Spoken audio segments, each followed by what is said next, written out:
오늘도 몰랐던 이야기대로 넘어가기 전에 퀴즈가 또 준비되어 있습니다. 이 퀴즈입니다. 미국이 북한의 핵시설을 타격하려고 한 적이 있답니다. 그런데 땡땡 전에 이거를 취소했었다고 하는데요. 어떤 비하인드 스토리가 숨어 있을까요? 이거는 잠시 뒤에 전문가들과 함께 정답을 풀어드리겠습니다. 지식충전 지금 시작합니다.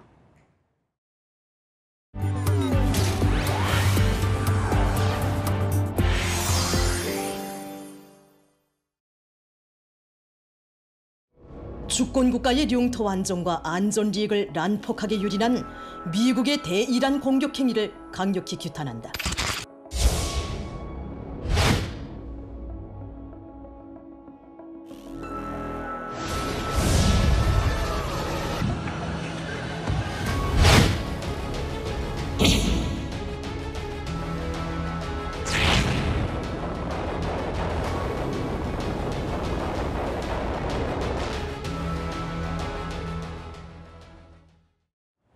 본격적인 얘기를 하기 전에 영상부터 하나 보고 가겠습니다. 자, 이 영상입니다.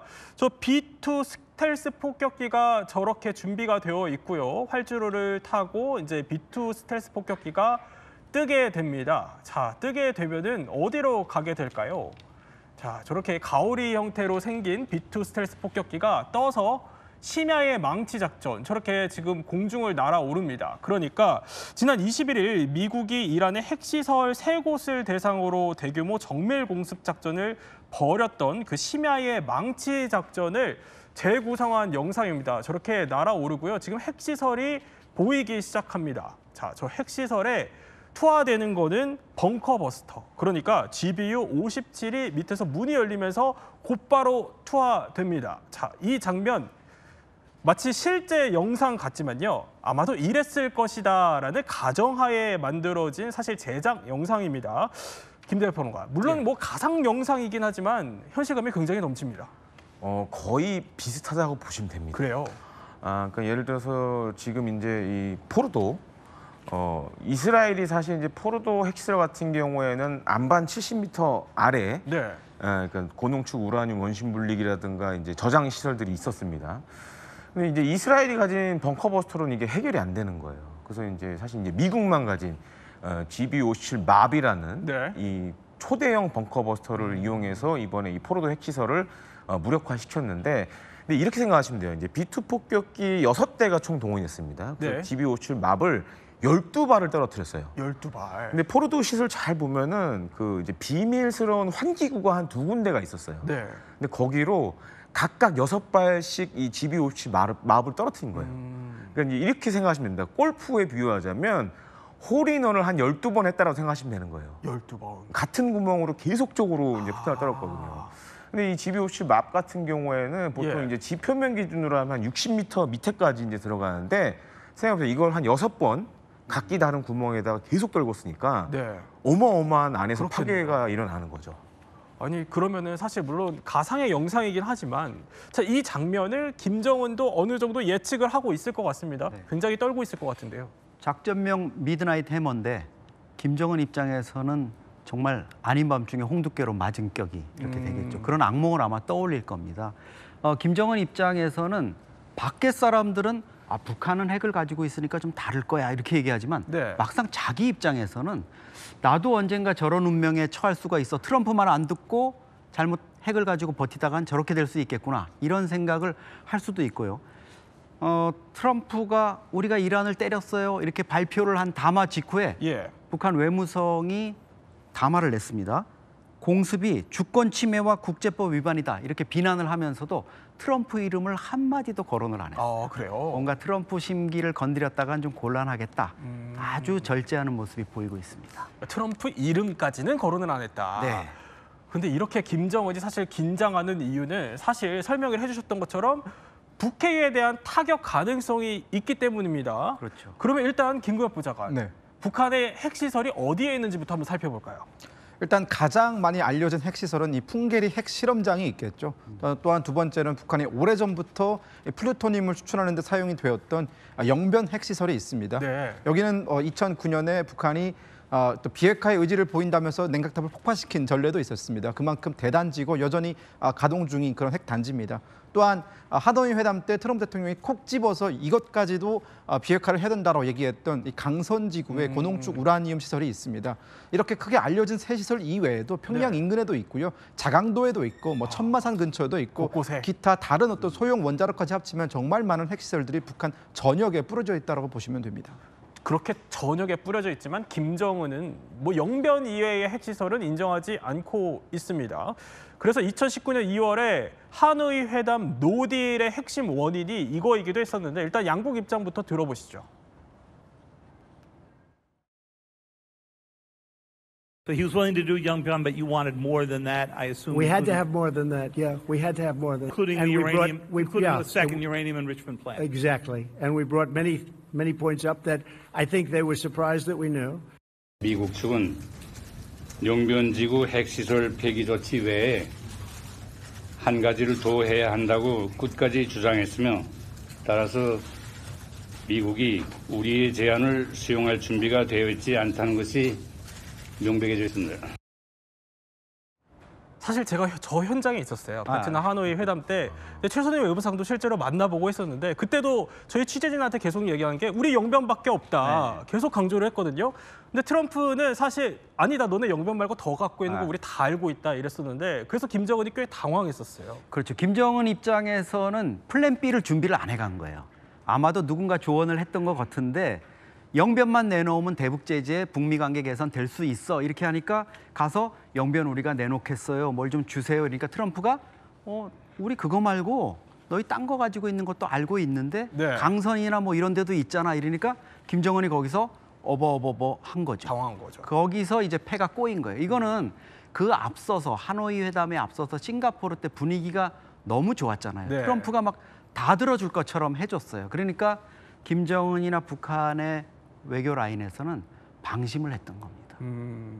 아니 이렇게 어떻게 보면은 하노이 노딜을 감수하면서까지 꽁꽁 숨겨놓으려고 했던 북한 김정은의 그럼 핵 공장의 비밀을 저희가 지금부터 하나씩 풀어보겠습니다. 자, 첫 번째 김정은의 핵 공장은 평양에 숨겨졌다. 이건 무슨 얘기입니까? 평양 근교에 우리가 북한의 우리 포항제철 비슷한 강선이라고 있습니다. 천리마 제강. 이게 이제 그 강선이라는 지역에 있는데 거기가 사실 트럼프 대통령도 콕 집었던 우라늄 농축 시설이 있는 거예요. 이번에 이란의 포르도와 비슷한 이런 시설이죠. 그러다 보니까 이제 평양 인근에 있고 이게 또 뭐 중국 쪽, 남포 서해안으로 나가는 쪽에 있다 보니까 중국 쪽에도 가깝고 이러니까 우리 쪽에서 이거 대응하기가 쉽지 않겠죠, 한미가. 그 외에도 북한이 뭐 영변 못지않은 곳이 또 항해북도 평산, 그리고 박천, 그리고 북한에 또 태천이라고 거기 뭐 발전소도 있고 이러지만 거기 이제 핵시설이 있고 이래서 태천 같은 경우에는 과거에 우리 정보사 장교들이 가가지고 거기 흙을 캐왔어요. 그래요? 그래가지고 방사능 오염이 돼 있는 걸 해서 핵시설이 있다 이렇게 확인을 해가지고 그분들이 우리 정부에서 이제 훈장을 받고 뭐 이런 일도 있습니다. 그렇군요. 미국에서도 그걸 엄청난 정보 성공으로 이제 얘기를 하는데 그만큼 한미는 북한의 핵시설을 이제 철저하게 이렇게 보고 있습니다. 그 김정은이 작년 9월 그리고 지금 사진에 나오고 있습니다만 올해 1월 알루미늄관이 엄청나게 수천 개, 수만 개 있는 저 우라늄 농축 공장을 방문했는데 북한은 아직도 저 시설이 어디에 있는지 구체적으로는 밝히지는 않고 있어요. 그렇군요. 사진만 공개하고 시설 위치는 밝히고 있지 않다. 그렇죠. 그런데 뭐 위치를 대부분 알 것 같습니다. 한미 당국은. 근데 방사능 유출 우려도 사실 있을 텐데 왜 이렇게 평양 가까이에 있는 겁니까? 그런 우리의 생각을 역발상으로 김정은이 가져가는 겁니다. 즉 평양 근처에 설마 핵시설을 짓겠어? 라는 그런 우려를 역발상으로 인해서 짓는 것이고요. 그리고 말씀하신 것처럼 만약 평양 근처에 있는 강선 핵시설이 외부의 공격을 받게 된다면 수많은 양의 방사능이 유출이 될 것이고 수많은 평양 시민들을 위협할 수 있습니다. 그건 하나의 레드라인이고 엄청난 군사적인 어떤 그 공격을 이끌어낼 수 있는 그런 굉장히 예민한 사안이거든요. 마치 하마스가 본인들의 조직을 병원 지하에 짓는 것과 비슷한 일입니다. 시민들의 목숨을 담보로 해서 이 지역을 공격하면 많은 사람들이 죽을 테니 그것에 대해서 책임을 질 수 있겠어? 라고 되묻는 그런 형식이고요. 또한 평양은 북한 전역에서 가장 공업시설이라든가 전력이라든가 이런 것들이 집중되어 있는 곳이다 보니까 언제 어디서든 전력을 원하는 만큼 끌어올 수 있습니다. 특히나 강선 지역은 그 제강 이런 철을 생산하는 데도 굉장히 유명한 지역이기 때문에 원래부터 공업 도시입니다. 공업 인프라가 상당히 잘 깔려 있고요. 또한 평양 근처에 있기 때문에 평양의 어떤 그 뭐 호위 부대라든가 이런 직할 부대들의 감시, 네. 보호 이런 것들을 좀 받을 수 있는 여러 가지 면에서의 장점이 있습니다. 그렇군요. 그러면 두 번째 비밀이 또 있습니다. 두 번째 비밀은 핵 지휘 시스템, 그러니까 핵을 지휘하는 시스템 이게 이동형이에요. 그러니까 이걸 생각해 보시면 돼요. 그러니까 우리 트럼프 대통령이나 이제 미국 대통령이 국내나 해외에서 이렇게 돌아다닐 때 보면 네. 옆에 이렇게 검은색 큰 가방 들고 다니는 장교가 한 명 있어요. 그게 뭐냐면 미국 대통령이 핵무기 발사 승인과 관련된 네. 절차를 수행할 수 있는 핵가방을 하나씩 들고 다닙니다. 근데 북한은 아직 그거는 확인이 안 되고 있어요. 네. 근데 중요한 거는 북한 같은 경우에는 지금 뭐 영상이 나오지만 지금 뭐 전술 뭐 핵미사일도 지금 개발을 했다 뭐 이런 얘기를 하는데 예. 저런 이제 발사 차량들을 대부분 이제 지하나 이런 요새화된 지역에다가 다 배치를 해놓고 또 한 가지로는 뭐 지금 자막으로 나오고 있지만 산업단지와 핵연구소가 이게 혼재돼 있게 이렇게 많이 해놨습니다. 네. 그러니까 그건 어떻게 보면은 핵 개발과 그리고 핵무기 생존성과 관련된 부분을 높이려는 일종의 그런 노력으로도 보여지고요. 또 한 가지로는 이게 사실 우리 군도 그렇지만 뭐 네. 참수작전이라든지 이런 거 하잖아요. 그래서 김정은만 사실 제거하면 북한이 핵 시스템을 제대로 이제 돌릴 수가 없는데 지금 영상에 나오듯이 뭐 이동식 발사대라든가 아니면 지하 시설도 이렇게 거미줄처럼 터널망으로 연결해 놓습니다. 그리고 또 2중, 3중의 명령 체계를 갖고 있도록 이렇게 해놨고 특히 김정은 입장에서 생각했을 때 핵 발사 권한을 그건 예를 들어 밑에 있는 뭐 지도자나 네. 군에 있는 장관한테 줄 수는 없는 거 아니에요. 그렇죠. 이게 다시 역으로 네. 자기를 공격할 수도 있으니까. 그래서 아마 뭐 우리가 지금 상상하기에는 뭐 미국이나 러시아처럼 아마 김정은을 이렇게 수행하는 네. 누군가가 그런 장치를 들고 다닐 가능성이 굉장히 높다고 보여집니다. 핵 가방에 있을 가능성이 있다. 그럼 핵 공작의 비밀 또 세 번째가 준비되어 있습니다. 이거는 저는 상상지도 못했어요. 네. 아니 바닷속에서 핵을 조종해요?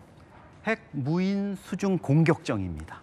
북한에서 이미 이름도 해일이라고 어마어마하죠. 붙였고 그다음에 김정은이 참관해가지고 이 시험도 했어요. 영상도 공개를 했습니다. 네. 지금 보이고 있는데요.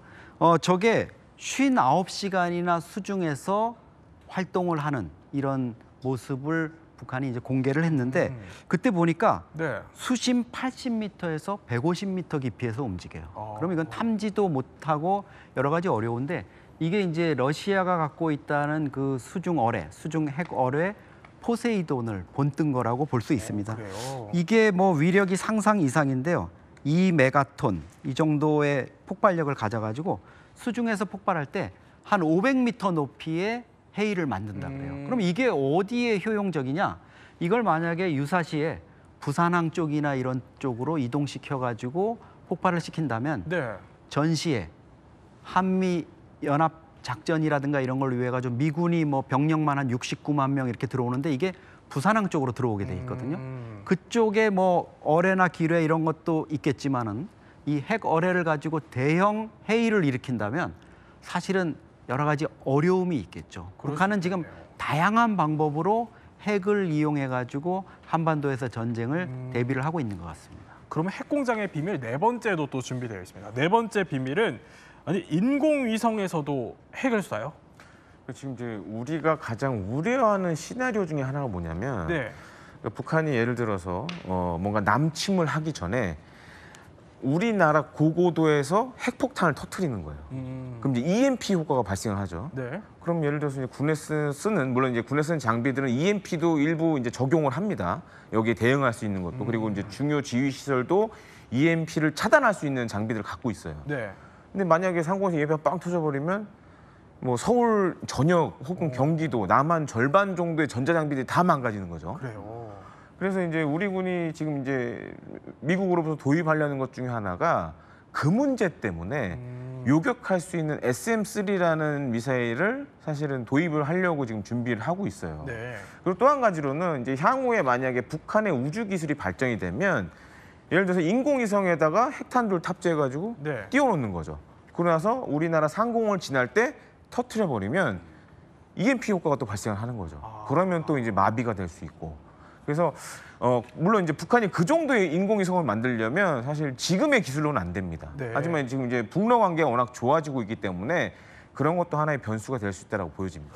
김구환 보좌관. 네. 그런데 아까 잠깐 바다 얘기를 해서 그러니까 러시아 지원을 받게 되면은 그럼 앞으로 핵 잠수함 개발에도 속도가 붙을 것 같거든요. 네, 그렇습니다. 가장 최근에 북한이 공개한 잠수함 사진 기억하실 겁니다. 아마 거의 1만 톤급에 달하는 잠수함을 지금 북한이 새롭게 건조하고 있는 저거요? 네, 저 함은 김군옥 함입니다. 예. 네, 김군옥 함은 이미 북한이 완성한 잠수함이고 저것은 아직까지는 전략 핵 잠수함은 아니고요. 핵무기를 탑재한 SLBM을 발사할 수 있는 공격 잠수함으로 알려져 있습니다. 그래요? 네, 북한은 이 외에도 지금 실제 전략 핵 잠수함이라는 것은 결국 원자로를 주요 동력으로 사용하는 잠수함이고 네.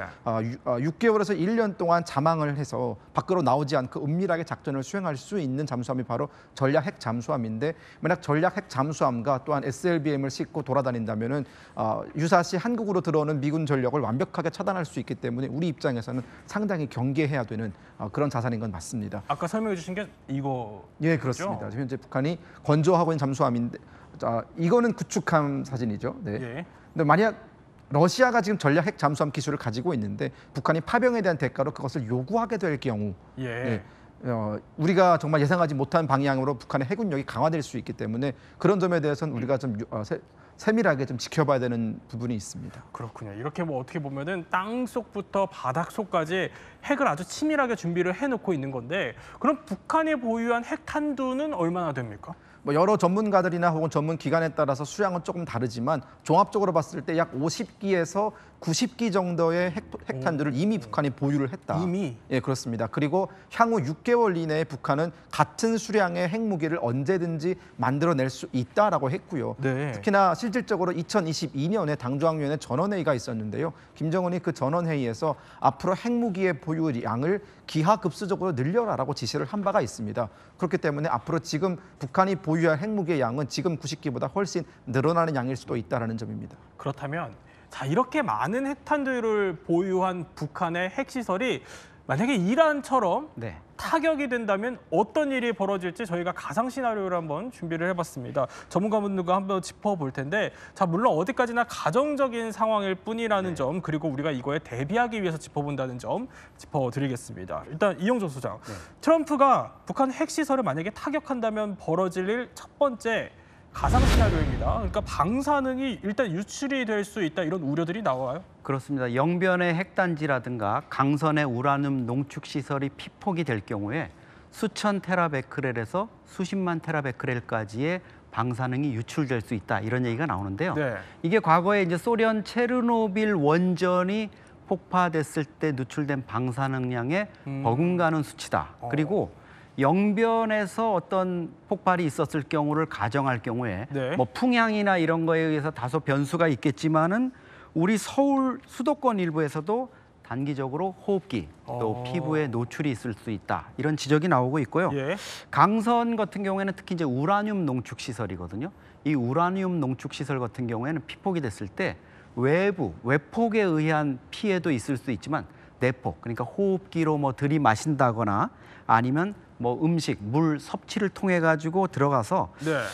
수일 내에 급성 방사선 증후군인 ARS가 나타날 수 있다고 합니다. 네, 그러니까 어디까지나 가정적인 상황이고 저희가 대비하자는 차원에서 네. 짚어본다는 점 다시 한번 짚어드리겠습니다. 그런데 김구영 보좌관, 사실 핵실험만으로도 사실 위험했다 이런 얘기들이 있어요. 왜 그러냐면 아까 조금 전에 영상에서 보여드렸지만 풍계리 핵실험장이 폭파되고 그 풍계리 핵실험장 이미 인근에 주민들이 유령병, 그러니까 귀신병을 앓고 있다는 얘기까지 있었어요. 네, 그렇습니다. 실질적으로 우리 통일부에서요, 이 북한 이탈 주민들이 대한민국으로 입국을 할 때 영변 지역이나 이 풍계리 지역의 사람들은 피폭 실험을 합니다. 네. 피폭을 받았는지 안 받았는지에 대한 여러 가지 정밀 검사를 통해서 치료할 수 있는 사람들은 치료를 하는 그런 대책을 세우고 있거든요. 그만큼 해당 지역에서의 어떤 피폭 문제는 매우 심각한 문제고요. 실질적으로 피해 사례를 호소하고 있는 탈북민들이 있습니다. 특히나 이 피폭의 위험에 가장 쉽게 노출됐을 때 나타나고 있는 증상들은 기형적인 증상들입니다. 손이 없거나 발이 없거나 항문이 없거나 이런 아기들이 태어나는 점이 굉장히 심각한 문제고요. 네. 특히나 이 풍계리 같은 경우에는 핵실험을 무려 6차례나 진행을 하지 않았습니까? 같은 장소에서. 예. 그러다 보니까 방사능의 유출이 보다 심각하게 나타나고 있는 것 중에 하나입니다. 그러면 트럼프가 북한 핵시설을 만약 타격한다면 벌어질 일 두 번째 후폭풍 한번 짚어보겠습니다. 두 번째는 가상 시나리오지만 북한이 장사정포를 뿜을 수 있다. 이런 무슨 얘기입니까? 만약에 이제 뭐 이건 상상의 영역입니다. 예. 그래서 이제 만약 트럼프 대통령이 정말 북한의 핵시설을 타격을 했다. 그랬을 경우에 그렇다고 해서 북한이 핵을 쓰긴 사실 이게 너무 위험성이 높아요. 그러니까 만약에 맞대응 차원으로 핵무기를 뭐 남한을 향해 쏜다, 아니면은 태평양 지역의 미군 기지를 향해 쏜다. 이러면 미국도 당연히 핵으로 그때는 북한을 세계 지도상에서 없애버리겠죠. 네. 그래서 꺼낼 수 있는 카드는 바로 이제 서울과 수도권을 노리는 북한의 장사정포입니다. 왜냐하면 이것만으로도 사실 이제 예를 들어서 평택의 미군 기지라던가 아니면 이게 서울과 수도권의 한국의 주요 시설들을 다 타격할 수 있기 때문에 네. 사실 우리 입장에서는 제일 난처한 상황이 발생이 되는 거죠. 그런데 이영종 센터장, 네. 뭐 지금도 미국에서 공방이 있는 게 이란의 핵시설을 완전히 제거했냐 맞냐 이거 두고도 계속 공방이 일고 있어요. 근데 북한의 핵시설도 그만큼 더 지하에 있을 것 같은데 그럼 이게 타격에 실패할 가능성도 있는 거 아니겠어요? 맞습니다. 북한은 평양에 지금 황장엽 노동당 비서의 증언 등으로 보면 한 300m 깊이에까지 김정은과 핵심 지휘부가 머물 수 있는 시설을 만들어놨다 그래요. 그래요? 현존하는 벙커버스터로는 도달을 할 수가 없죠. 어제가 이제 6.25 전쟁 발발 75주년이었는데요. 네. 6.25 전쟁 때 북한은 미군의 공중전 때문에 많은 이제 피폭을 당하고 저렇게 창문이 없는 예. 곳에 뭔가 이제 그렇죠. 저기가 이제 지하 만들어놨다. 벙커를 만들어 놓은 거고요. 거기서 네. 지금 이제 회의를 하고 있는 모습인데 저기가 그 현장인지는 뭐 직접적으로는 알 수 없어요. 그런데 많은 시설들을 지하에 놓고 북한이 주로 단단한 하강함지대 한 6,000개 정도의 시설을 만들어 놓은 걸로 이렇게 관측이 됩니다. 그러니까 평양을 백두혈통을 지키기 위한 어떤 핵 갑옷을 두른 요새로 만들어놨다 이런 얘기까지도 나오고 있습니다. 만경대 구역, 평양의 만경대 구역 같은 경우에는 고농축 우라늄을 깊이 아주 깊은 곳에다 네. 이렇게 시설을 해놔가지고 도저히 벙커버스터로는 좀 도달할 수 없다 이런 관측까지도 나오고 있습니다. 그러면 세 번째 후폭풍이 뭔지 한번 세 번째 시나리오도 짚어보겠습니다. 자, 세 번째 시나리오는 그러니까 인근 국가, 중국과 러시아가 개입할 수 있는 가능성이에요. 네, 그렇습니다. 최근 이란과 이스라엘이 전쟁을 할 때 이란이 많은 피해를 입지 않았습니까?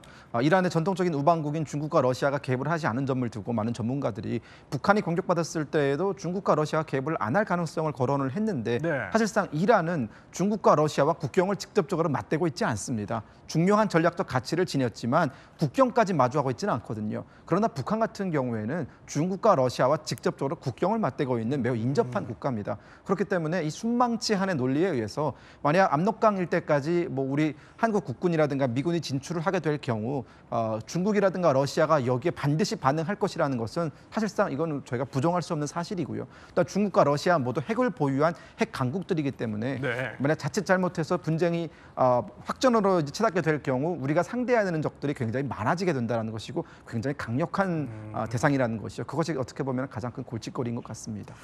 그런데 과거에 이러한 뭐 여러 가지 어려움들 때문에 네. 미국이 그러니까 북한에 있는 핵시설을 타격하려고 했었는데 네. 이거를 철회한 적이 있어요? 그렇죠. 사실 뭐 미국이 이번에 이란을 공격한 그 시설 같은 경우에는 이스라엘의 수도 텔아비브부터도 한 1,500, 1,700km 떨어져 있지 않습니까? 네.